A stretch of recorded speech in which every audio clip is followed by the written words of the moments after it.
Good morning बच्चों, स्वागत है आपका मोतीलाल स्कूल जीन्स कक्षा 7वीं। हमारा विषय हिंदी में जो अपनी बुक है वो है हिंदी व्याकरण वाटिका। ठीक है, और जो इसका इंडेक्स है वो मैं आपको दिखाती हूँ। वो है ये इसका इंडेक्स। ठीक है, इसमें फर्स्ट चैप्टर करेंगे हम भाषा, लिपि, बोली और व्याकरण। ठीक है, ये जो चित्र दिए हुए हैं इनके बारे में आपको पढ़ना है थोड़ा। ठीक है, सीधा हम आते हैं अपनी भाषा पे। भाषा क्या होती है, कैसे बनी होती है भाषा? भाष धातु से बना है। भाषा शब्द किससे बना है? भाष धातु से बना है, जिसका अर्थ है बोलना। ठीक है, कि भाषा के माध्यम से हम अपने भावों व विचारों का आदान प्रदान करते हैं। इसे लिखकर, पढ़कर और बोलकर व्यक्त किया जा सकता है। ठीक है, कैसे व्यक्त किया जाता है भाषा को? हम अपने विचारों का आदान प्रदान करते हैं और इसे लिखकर, बोलकर प्रकट किया जाता है। ठीक है, कुछ उदाहरण पढ़ते हैं इनके। देखो, आज अध्यापक ने डिब्बाबंद खाने पर अपने विचार व्यक्त किए। शोभित ने अपनी कविता सुनाई, मुख से सुनाई है ना उसने। सभा में प्रधानमंत्री का संदेश पढ़ा गया, लिखा हुआ पढ़ा गया। परीक्षा में तुमने किस विषय पर निबंध लिखा, लिखा है उसने। तो उपयुक्त उदाहरणों से लिखने, बोलने, सुनने, सुनाने, पढ़ने की स्थितियों का बोध हो रहा है कि कौन क्या कर रहा है। इन सारी स्थितियों में भी किसका प्रयोग किया गया? भाषा का। ठीक है, अब पता चला भाषा के बारे में आपको।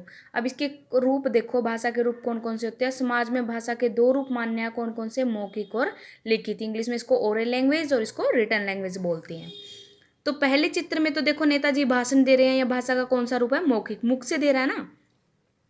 और दूसरे चित्र में छात्र प्रश्न पत्र हल करने के लिए उत्तर लिख रहा है। देखो लिख रहा है ये, तो यह भाषा का क्या है? लिखित रूप। अब इसकी डेफिनेशन पढ़ते हैं कि यह भाषा का मूल रूप है परंतु स्थायी रूप नहीं है। देखो इसको अंडरलाइन करना आपने कि यह भाषा का मूल रूप नहीं है, मूल रूप है, स्थायी नहीं है। इसको हम स्थायी नहीं कह सकते, क्योंकि मुख द्वारा बोली जा सकती है और मुख की वाणी तो हम कभी भी पलट सकते हैं, तो ये स्थायी नहीं है।